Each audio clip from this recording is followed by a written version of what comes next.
guys, Joe DeMarco from the Crazy New York Driver Show. Today is Friday, October 31st, 2025. Welcome to another eBay video and happy Halloween. Today's main topic is going to be the huge change that eBay announced to promoted listings. I'm not going to sugarcoat it. It's bad news for every single seller that is enrolled in promoted listings. There's no way I can spin this positively in any way, and I'm not going to try. But we're also going to talk about some other eBay topics I think you'll find of interest. And I'm going to tell you about some experiences, some weird experiences from the week. But let's start off firstly with some positive news, if I may. On Wednesday, I went to our periodic meeting in New York City, and some eBay representatives were there. They talked about AI. But what I want to talk firstly about is I was given by eBay Motors a prestigious trophy. This is a desktop trophy given to me by eBay Motors for services rendered, if I may. And I'd like to stop and thank them for that. That is great. It'll be displayed proudly on my desk here. So yeah, it's good to be recognized. Thank you guys. Thank you very much. Now, let's get right into the meat and bones of the video. I guess we better start right off with the bad news, okay? And that is the change to promoted listings. I found out about this on Tuesday. Now, the news is bad, like I said, but I said to myself, for about half a second, I said to myself, should I make a special midweek video and tell the folks about this? It took me about half a second to decide not to do it because, number one, I don't have the time. Rather than waste half an hour cranking out another needless video, I could easily spend that time working on my eBay sales, my local sales, doing work around the house. I've always got stuff to do. And I mean no disrespect to any of you good people, because you're all good people. But I don't have the time to crank these things out like Confederate money, okay? I can't. I am amazed how many people put out videos about the new change to promoted listings. I'm going to cover that right now in my weekly Friday video. And there's really not a heck of a lot to talk about, but I will tell you how it works. Up till now, I myself always bid 2% promoted listings. Meaning, here's how it worked up till now. If a person clicked on my item, my promoted item, and purchased it, I would have to pay eBay a 2% commission. Okay. If they clicked on it and did not purchase, but came back maybe 2-3 weeks later and then purchased it, I still had to pay. That's okay too. I don't mind that. Now what's changing? Something that is just so out in left field, you probably won't believe it. What's changing is, let's just say a person clicks on my listing, looks at it, and decides not to buy it. Walks away. My promoted listing. A second customer, maybe a week later, finds my organic listing, the same item, but not promoted. It's the organic base listing. He clicks on that and he buys it. eBay will charge me the 2% fee because the original buyer did click on it, and they feel that the fact that the original guy clicked on it was fallout, if I may use a term, and that the second buyer clicked on it because of the fallout. That's their rationale. So guys, any of you in promoted listings are going to get it up the wazoo. Think about it. Almost everything you have will be sold promoted, even if it strictly wasn't clicked on as a promoted listing. Welcome to the new eBay. Now, bad as that is, I'm going to tell you what really shakes my head in disbelief. This is going to start January 2026, which is what, 2 months away? Now, here's a question I've been posing to you guys for years. How is it when eBay wants to change something, they can do it like that in a month or two?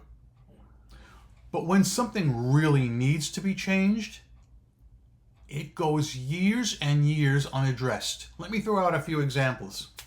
1, making international buyers pay immediately when sending best offers. How many years has it been? 5? Has it been 8? And they have not lifted a finger to fix that. And I don't think they will. How about the changes to the feedback system? How about all the loopholes that exist with returns? And guess what? I'm going to tell you a few stories today that happened to me this week involving loopholes to returns. They're so easy to close up, but nobody is making any effort to do so. All right? Let us now get into some true stories that happened to poor Joey this week.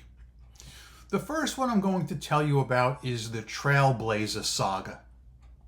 Sounds like some kind of a Western, doesn't it?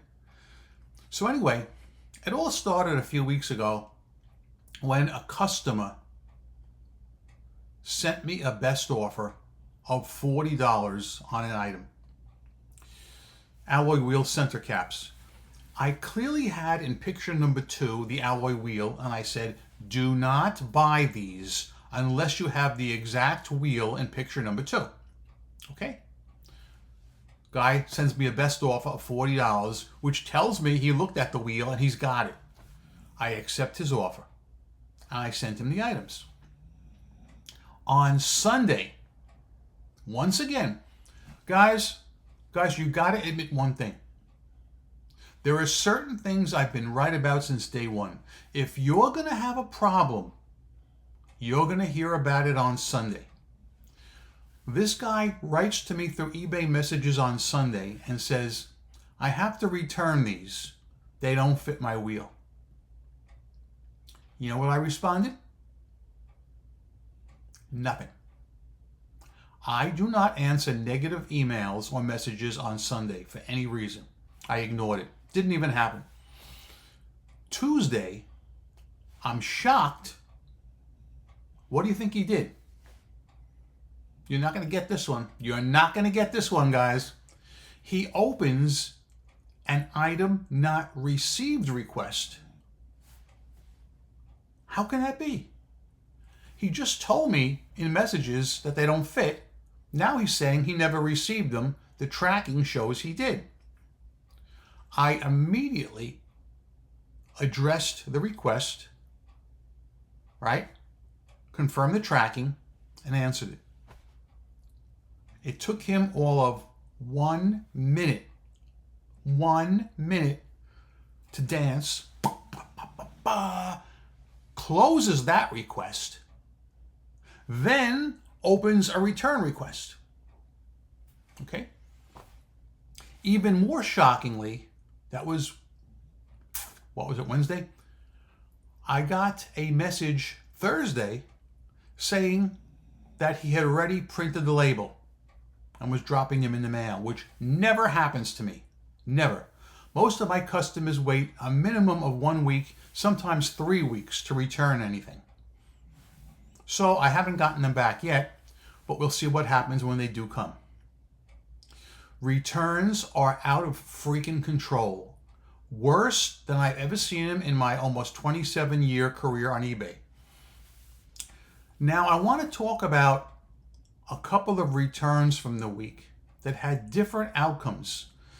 And the problem lies with the eBay Guaranteed Fitment program.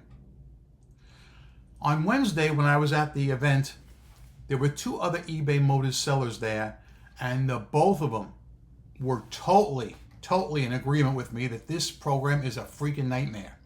It is so bad. I've been complaining about this for months, if not years.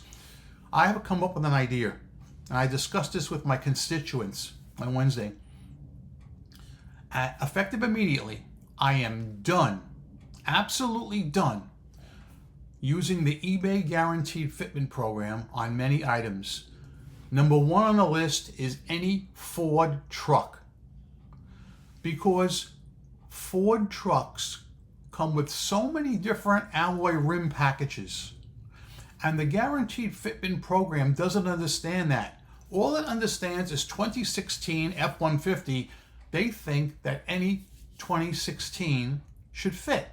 Now, I'm going to show you some screenshots with my phone that are going to shock you, okay? Now, let's take two scenarios. Let's talk about the more common scenario first. I list an item for a 2016 Ford F-150. That vehicle comes, as I said, with 7 or 8 different alloy rims. Customer buys it and wants to return it, and he selects doesn't fit my vehicle because he entered in 2016 Ford truck. He's also unaware that they come with all different rims, even though there's a picture of the rims sitting right there. So the program doesn't understand. They think the fault is cute Joey's, so they automatically accept the return, and I have to pay shipping both ways. Okay? That's been going on way too long. Those days are freaking history. Okay? Done. I've lost too much money on this, as my constituents have. So I decided to try an experiment. I didn't think anything would come of it, but boy, was I wrong. Will you see this? So, about a week or two ago, I listed 2 alloy wheel Ford truck center caps. All right? I correctly listed what they fit with the part number. People do not want to check that part number for anything, I'm telling you. And the work I go through, it pisses me off. But this time, I did something I rarely do. I listed the item with no returns. Because I knew some old fossil driving a big Ford truck was going to buy these and not know what he was doing. Sure enough, that's what happened. So, what happened? After he gets them, he does the same thing all the old people do. He sends me a message through eBay. Now keep in mind, it clearly said no returns. He sends me a message and says, these don't fit my truck, I'm returning them. I did what I always do, and I ignored him. A couple of days go by. Finally, he gets it through his head, probably had a younger family member to help him out, that he has to open a return request. Now, I don't take returns on this, but because he used the Guaranteed Fitment, typed in his vehicle, 2016 Ford, it automatically accepted the return on my behalf. Well, how nice. But with a real shocker. You ready for this? First, I'm going to show you the return request. Now, I know most of you guys don't understand vehicles, so I'll explain it to you. But first, take a look. Take a look at the picture of what I sold him. Take a good look at that. Now, at the bottom, he included a picture of his current rim and what he has. It's a totally different cap. If you look closely, you can see that. Totally different. And he has what's known as a dually truck, meaning it's the larger, heavy-duty one with the dual wheels in the back, which is nothing even close to what he purchased. But here's where it gets even weirder, okay? I want you to see the choices eBay gave me when I had to answer the return. Usually it's accept return and send label, or give partial or full refund and don't expect the item back, or send your own label. Well, take a look at this.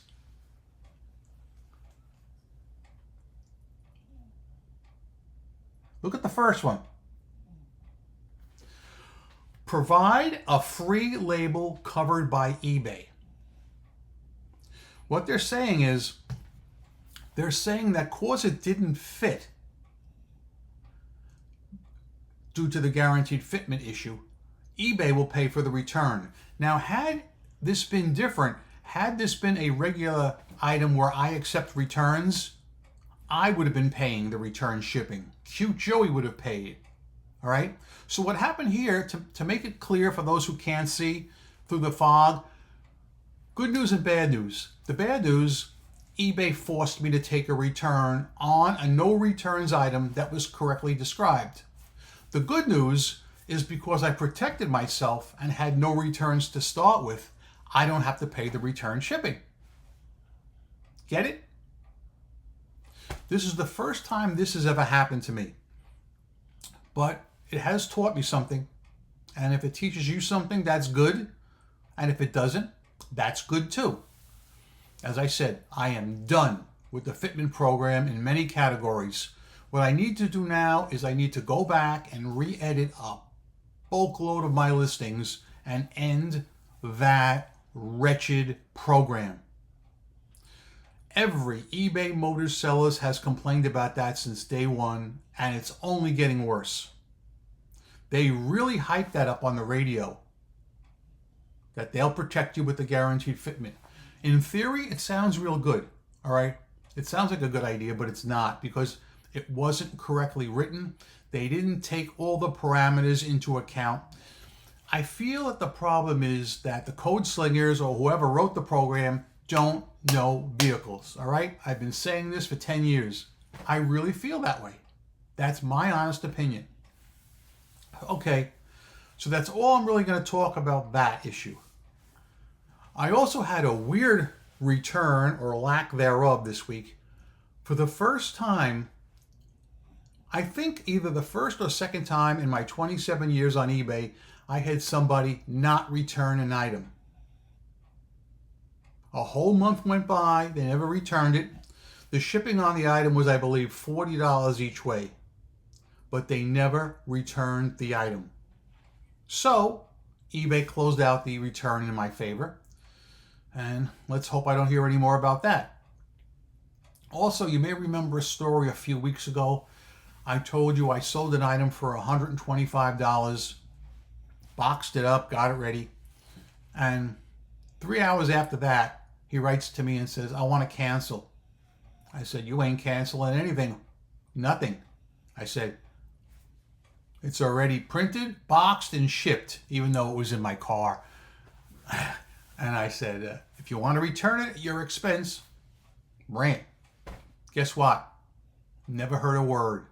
That's $125 right in the old wallet where it belongs.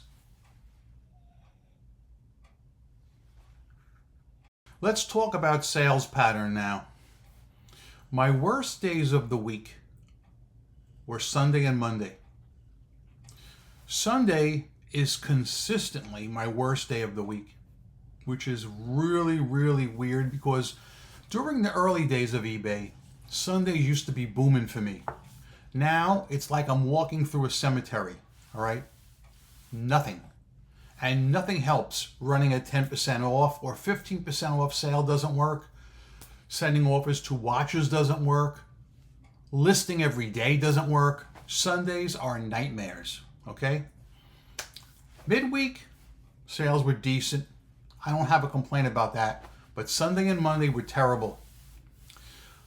Funny story, and this has happened to me repeatedly. I've told this story, and this is about sellers. Periodically, I buy things on eBay because I need them locally for local customers. So on Saturday that just passed, I needed something. So I went on eBay, I was looking at everybody who had them, and I picked out approximately 5 or 6 sellers that had them, and all I did was put them in my watch list. That's all I have to do, all right? I said, I'm going to see what happens and how long it takes for these birds of carrion to swoop down on Cute Joey. Okay? Me, How long? I send out offers to watchers maybe once a week, and only when it's dead as a doornail. I swear to God, it didn't take an hour when they were swooping down on me, which is fine. But I've said it before and I'll say it again. Who in their right mind would send out a 5% offer? To me, that's a slap in the face. 5% off? Could you spare it? Immediately, when they did that, I took those items right out of my watch list. I'm not interested in doing business with anybody that's going to send me a 5% off offer. My offers are always minimum 10%, sometimes 15%, and I've already done 20 if I really want to move the item. I want people to be interested and think they're getting a good deal. 5%, in my opinion, as a seller, it's an insult, and that's what I give to them, okay? So I wound up buying them from somebody else, got them, everything's fine, no complaints. And I'm happy I got a good price. So yeah, I don't know, guys. Question for the group. For you guys who do send offers to watchers, how do you feel about this? I always, minimum 10%, sometimes more. I feel 5% is just a slap in the face, and almost every offer I've ever received from a seller has been a freaking 5%. Crazy, crazy, but true. So yeah, I should mention to you guys, at the last event, I got my official eBay Motors shirts. Now, I got this one. This is the front. This is the 30-year anniversary shirt, okay? But the one that's really uncommon, that you're never going to see, is this one. This is rare as hen's teeth. Look at that. Look at that, baby. The right part for the right price. Well, if you go by that guaranteed fitment chart, it might not be the right part, but the prices are usually right, so that's pretty good. The weekend that just passed, I put up a location video about some road work they're doing on Route 4, and I plan to start doing location videos probably in December, my New York City location videos. And first I got to complete the Route 4 series, which is going to take a few weeks, and then by December I'll be starting the New York City location videos. I haven't exactly decided where I'm going to hit yet, but I want to get some done. A lot of you guys in last week's video seem to enjoy my life stories. So guys, question, would you like to hear a life story right now? And if the answer is yes, what topic would you like it to be? Would you like it to be one of my jobs I had as a kid? Would you like it to be about school? Would you like it to be about the junkyard? Anything. Anything while I take a quick sip of coffee. Just yell out your answers and I'll see what tickles my fancy.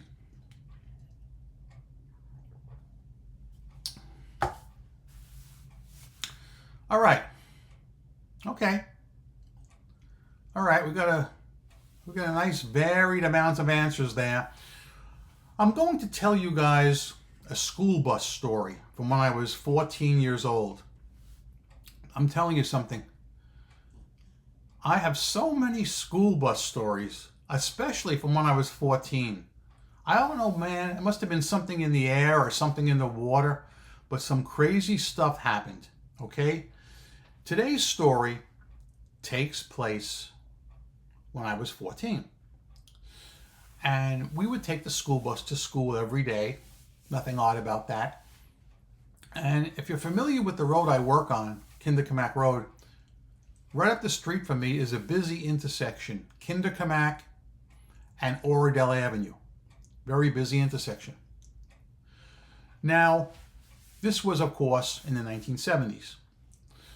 Back then, they had an old school crossing guard, oldest of the old. Now, normally crossing guards are always old people anyway, but this guy was even old by old standards. And in his mind, he thought he was a cop. He didn't just act like a crossing guard. He acted like he was a freaking highway cop. You know, yelling at motorists, trying to enforce traffic laws. We would see him every day on the way to school doing something, you know, a little bit weird. So on this one day, the school bus comes up Oradell Avenue and stops at the traffic light on Kinderkamak. We're the first vehicle, so we have a perfect view as to what's happening. We just caught a fresh red, okay? This day, we had a substitute school bus driver, too. A younger guy with really long hair like this. And anyway, what happens is a car turns off Kinderkamak Road to go on to Oradell Avenue. I don't know what he did that the crossing guard didn't like. It didn't involve any pedestrians that were crossing. But he actually conducted a traffic stop. Pulled the car over right there on the corner, got the guy out of the car, and asked for his license. An argument ensued between the motorist and the crossing guard. And back then, if you remember in the 70s, New Jersey had paper licenses like most states did. All of a sudden, the crossing guard ripped the guy's license up. I couldn't believe it. Just ripped it up. Boom! That's what all it took. The fist started to fly. The motorist, who was much younger, belted the crossing guard right in the mouth, and the crossing guard returned and it was on. The two of them are socking it away in the middle of freaking Oradell Avenue. Okay? So, all of a sudden, a sedan pulls up. All four doors open, and four guys in suits jump out. Businessmen. Guys going to work in a carpool. All right? All four jump out, and they pull the two combatants away, hold them back, this and that. And we're all screaming and yelling like a bunch of kids in the bus watching this action go down. So the light finally turns green, and the motorist who was aiding the fight pulls his car out of the way so we could get by up the Oradell Avenue. And as we pull up Oradell Avenue, this bus driver, who's got to put his nose into everything, stops the bus, opens the doors, and says, "Wow, you guys were really going at it." And the crossing guard gave us some kind of lip, like, "Get that bus out of here, get moving." And we went on our way to school. Now, this happened, as I said, when I was 14 years old. And it was interesting, but I put it out of my mind. One day, I was reading the newspaper when I was approximately 20-something years old. Let's say 22, 23. And it said the case was finally coming to trial. Can you believe it took almost 10 years to bring this freaking case to trial? They kept postponing it, but they were making a big thing about it. Quite frankly, I don't even remember the outcome of it. But I do remember the incident so vividly. So freaking vividly, it was crazy. But anyway, that's it for Life Stories. That's it for this video this week. I'm Crazy New York Driver. You're not. Thank you for watching. I hope you enjoyed this video, found it entertaining and helpful. Comments are welcome below. Hope you make a ton of sales on eBay. Rock on and peace.